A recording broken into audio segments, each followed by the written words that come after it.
अगर हमरे यहाँ रही से किसी को परेशानी है तो साफ साफ कह दे। हम यहाँ आसपास कोनो मकान देख लेंगे। पर एक माँ होने के नाते हम अपना बेटी को ऐसा हालात में यहाँ छोड़ के नहीं जा सकत। वो सब तो ठीक है पर जी मैं भी यही चाहता हूँ कि माताराम जी हमारे साथ यहीं रहे।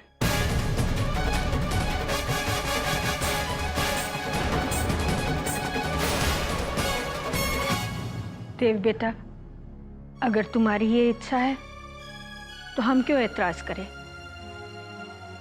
ये तुम्हारा घर है, तुम्हें जो अच्छा लगता है करो। हनुमान आगरा से हमरा जरूरी सामान मंगवा लो।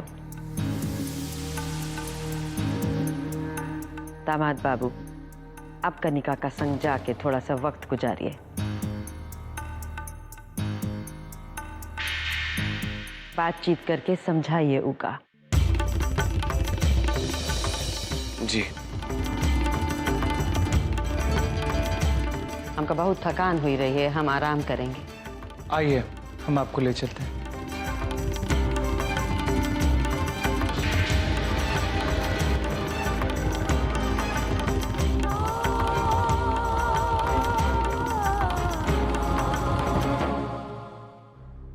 अच्छा है, आज इस मनहूस घर से छुटकारा मिल ही जाएगा।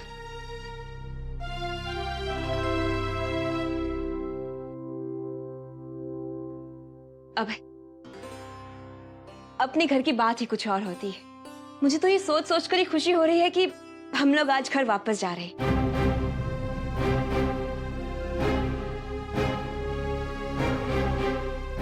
मैंने तो सारी तैयारियां कर भी ली है। वापस जाने की तैयारी कर लिए?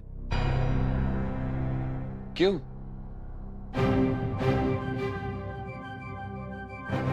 क्यों? अबे इतना सब हो जाने के बाद भी कुछ कहने लायक बचा है क्या?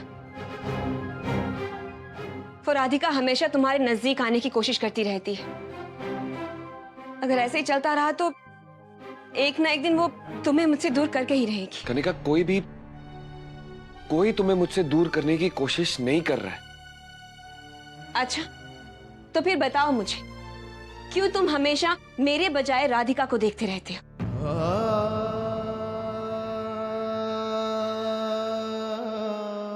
नहीं है ना कोई जवाब तुम्हारे पास? जरूरत भी नहीं है जवाब देने की, क्योंकि तुम्हारी ये खामोशी ही मेरे सवाल का जवाब है।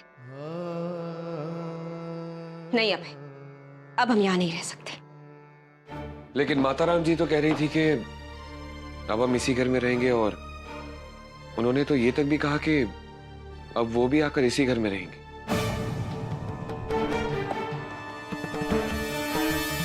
क्या माई ने ऐसा कहा? लेकिन वो ऐसा कैसे कह सकती है? मुझे उनसे बात करनी ही पड़ेगी।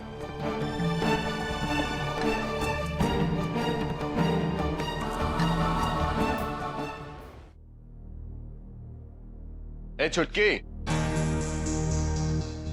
ऐसा कहा हुआ कमरे में कि माई का क्रोध एकदम से शांत हो गया?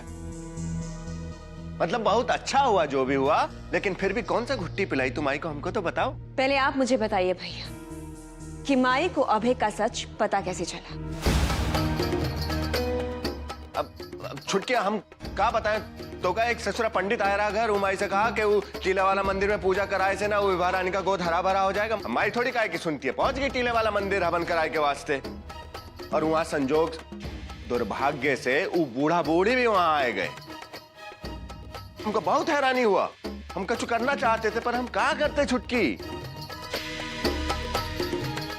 लेकिन छुटकी एक बात तो बता हमका, तो माई के कान में ऐसा कौन सा मंत्र फूकती है जो माई वो अभय बाबू को लताड़े के बदले तोरे संग यहाँ रुकने के लिए तैयार हो गई? चलिए, माताराम जी बुलाते रही हैं आप दोनों को। इस ससुरा हिटलर का चमचा जब भी आते कोनो बुरा खबर लेकर आते आ रहे।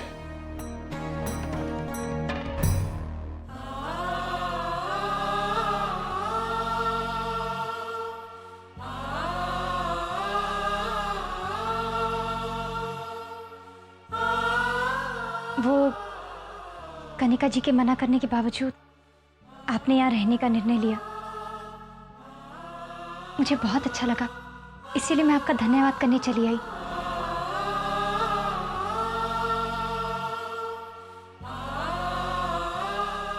आप अपनी ये गलतफहमी दूर कर लीजिए।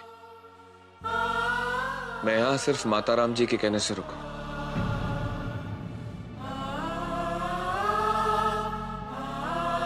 बाकी इस घर में रहने में मुझे कोई दिलचस्पी नहीं, तो आप जाके अपना धन्यवाद माताराम जी से करें।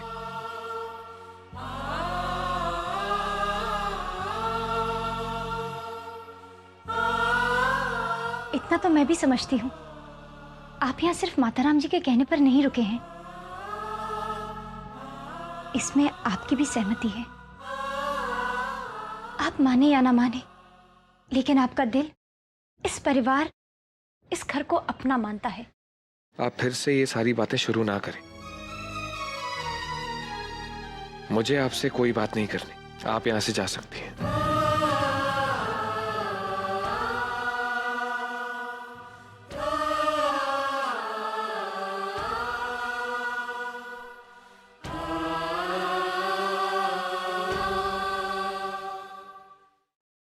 एक मिनट, और एक बात। आज के बाद जब भी आपको मुझसे कोई बात करनी है तो हॉल में पूरे परिवार के सामने करिएगा।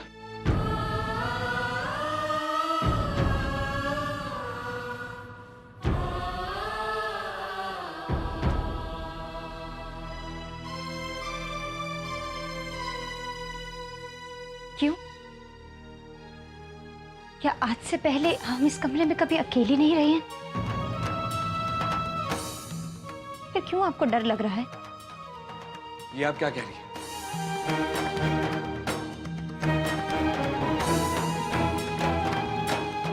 मैं आपकी पत्नी हूं, ये कमरा हमारा है। यहाँ बैठकर हमने सुख दुख बांटा है अपना, फिर मैं इस कमरे से क्यों जाऊं? मैं आपसे विनती करता हूं राधिका जी, आप यहां से चली जाइए, मुझे अकेला छोड़ दीजिए।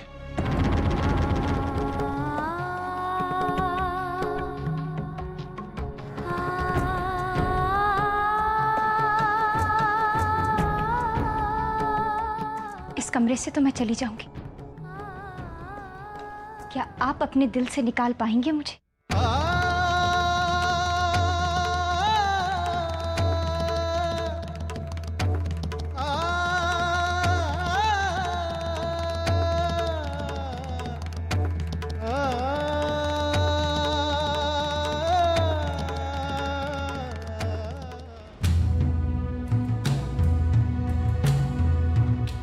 हम जानत है कि तुम लोगों का मन में बार बार यही सवाल उठ रहा है कि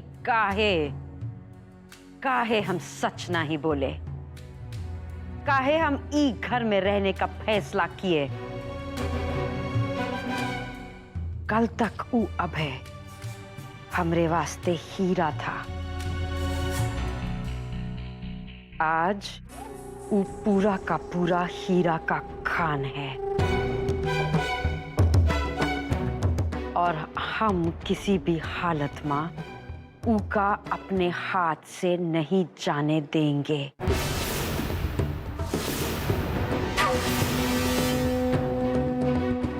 ये घर में रह के हम अपना इरादा पूरा करेंगे। उसका बाद ये घर और ये घर का राज पुरोहिती हमरा होगा, और ऊ राधिका और पुरोहित परिवार का पत्ता ई घर से हमेशा हमेशा के लिए साफ हो जाएगा। लेकिन मैं ये कैसे हो सकता है?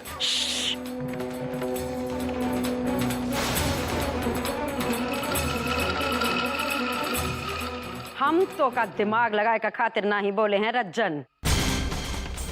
जो हम तो का कहते तो चुपचाप करत रहे, और जो तो से ना ही हो सकत तो अपना बोरिया बिस्तर बांध और जाग रहा वापस।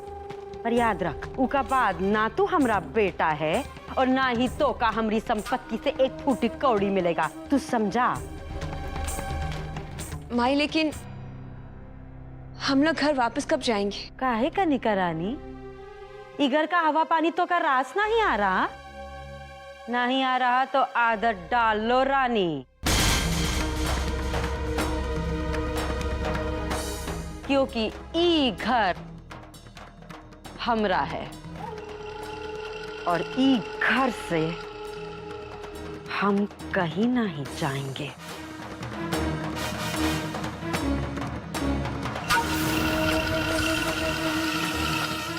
भाई कहा है कि यहाँ रहे का अधिकार खाली राजपुरोहित परिवार को है। एक ना एक दिन तो हमको ये सब छोड़ के यहाँ से जाना ही पड़ेगा ना।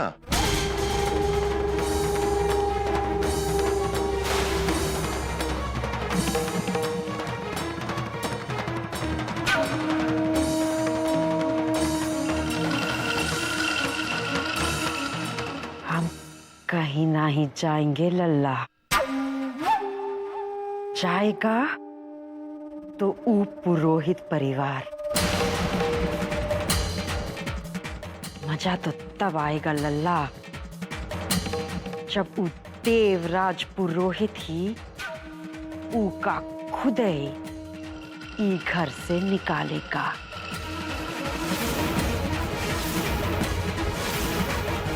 कात्यायनी देवी के कहने पर ही सही, कम से कम देव हमारे पास तो रहेगा, हमारे आंखों के सामने।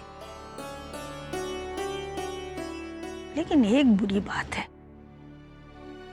उस कनिका के साथ साथ कात्यायनी देवी, रज्जन, वो हनुमान और उनकी पूरी पलटन यहाँ रहेगी। अब उन लोगों के होते हुए हम देव को उसकी बातें कैसे याद दिलाएंगे?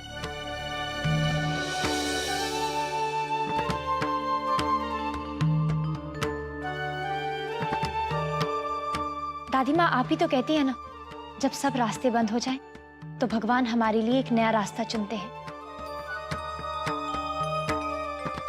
इसीलिए मुझे कोई चिंता नहीं है, क्योंकि मैं जानती हूँ मेरे कान्हा मेरे साथ है।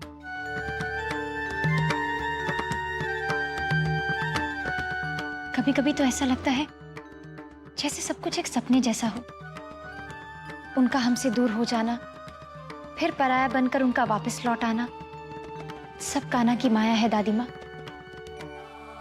और जब आंखें खुलेगी तो कान्हा मुस्कुराकर कहेंगे कि मेरी भक्त मेरी मोह माया नहीं समझ पाए। दादी माँ, आप चिंता मत कीजिए, सब कुछ पहले जैसे ठीक हो जाएगा।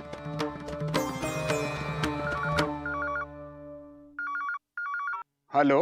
राधे राधे। राधे राधे महंत जी। विवेक, मुझे माजी से कुछ आवश्यक बात करनी है, जरा उन्हें फोन देना। जी हाँ दादी माँ, महंत जी आपसे बात करना चाहते हैं। राधे राधे महन जी। राधे राधे। मैं आपको याद दिला दूं कि कल हरियाली तीज है। हर बार की तरह इस बार भी मठ में विवाहित जोड़ों के लिए पूजा रखी गई है। इस पूजा में देव और राधिका की भी उपस्थिति अनिवार्य है। राजपुरोहित और राजपुरोहिताइन होने के नाते इस पूजा का शुभारंभ उन्हीं के द्वारा होगा। अवश्य आएंगे जी। राधे राधे। क्या हुआ माँ जी? क्या कहा महन जी ने? देखा ना, हम सब भूल गए। कल हरियाली तीज है और इस अवसर पे मठ में वैवाहित जोड़ों के लिए पूजा रखी गई है और महन जी चाहते हैं कि इसमें सबसे पहले देव और राधिका बैठे। अरे हाँ, हम लोग तो सचमुच भूल गए। अरे माला, जौ के बीज मंगवा लो थोड़े से, रात को ही बो देंगे हम। सुबह पूजा में जरूरत पड़ेगी ना उसकी। और हाँ सुनो, अरे देव, सुना तूने देव? कल हरियाली तीज है। वैसे तो ये पूजा सुहागिनों के लिए होती है, लेकिन मुझे याद है तू कितना इंतजार किया करता था इस त्योहार का। इस दिन जो पकवान बनते हैं घर में, वो गुजिया, खीर, पापड़ी वगैरह बड़े चाव से खाता था। याद आया?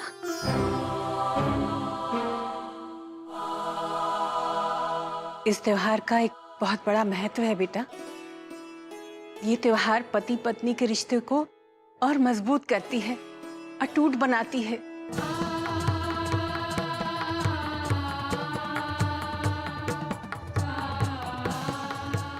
जैसे जैसे शिव और पार्वती का रिश्ता।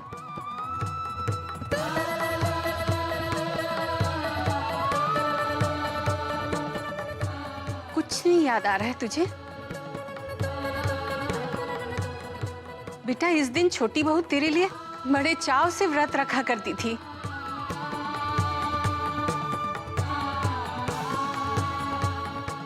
बोल ना बेटा, कुछ याद आ रहा है? याद आया?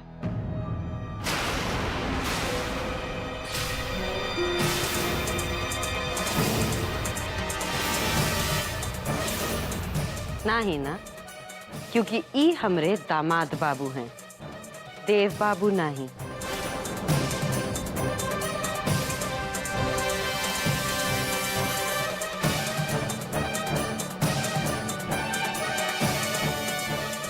हो सकत है आप ये त्योहार के बारे में कुछ ना ही जानते हो दामाद बाबू, पर हम आपका बताना चाहते हैं कि कनिका भी इस साल आपका खातिर व्रत रखे का फैसला की है।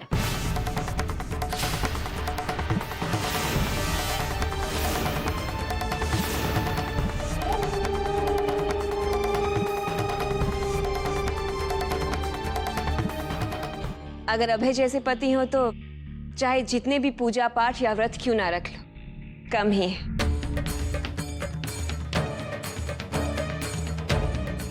और इस बार मैं भगवान से एक ही दुआ करूंगी कि अभय भले ही कान्हा जैसे क्यों ना हो, लेकिन इनके जीवन में रुक्मणी की तरह मैं तो रहूं, पर कोई राधा कभी ना आने पाए।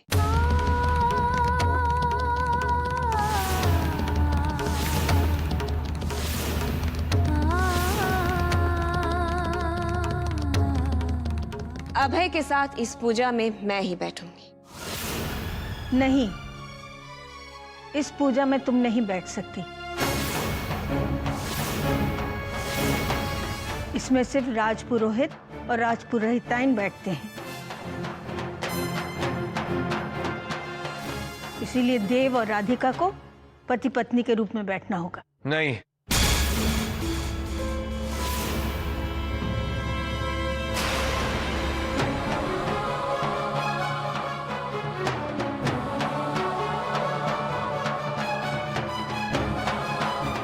मैं इस पूजा में नहीं बैठ सकता। ये क्या कह रहा है तू? आप ही ने तो कहा था माँ जी कि इस पूजा में सिर्फ विवाहित जोड़े ही बैठ सकते हैं, और मेरी राधिका जी के साथ शादी नहीं हुई। मेरी पत्नी कनिका है, और मैं ये बात भी अच्छे से जानता हूं कि मैं देव नहीं हूं। तो फिर मैं उनकी जगह लेकर राधिका जी के साथ पूजा में कैसे बैठ जाऊं? और मैं इस धार्मिक अवसर का अपमान भी नहीं कर सकता। लेकिन अगर तू नहीं बैठेगा तो फिर कौन बैठेगा? इसमें तो सिर्फ राजपुरोहित और राजपुरोहिताइन बैठते हैं। हम समझाते हैं दामाद बाबू, हम आपका पीड़ा भली भांति समझते हैं, और आपका बात विचार पे हम बहुत गर्व महसूस कर रहे हैं। पर आप जो महान काम के लिए यहाँ आए रहे, इस वक्त आपको वो पूरा करने पे ध्यान देना चाहिए, ना कि रास्ते में आने वाले मुश्किलन पर। नहीं माताराम जी, मैं इस कार्य के लिए कनिका का हक किसी और को नहीं दे सकता।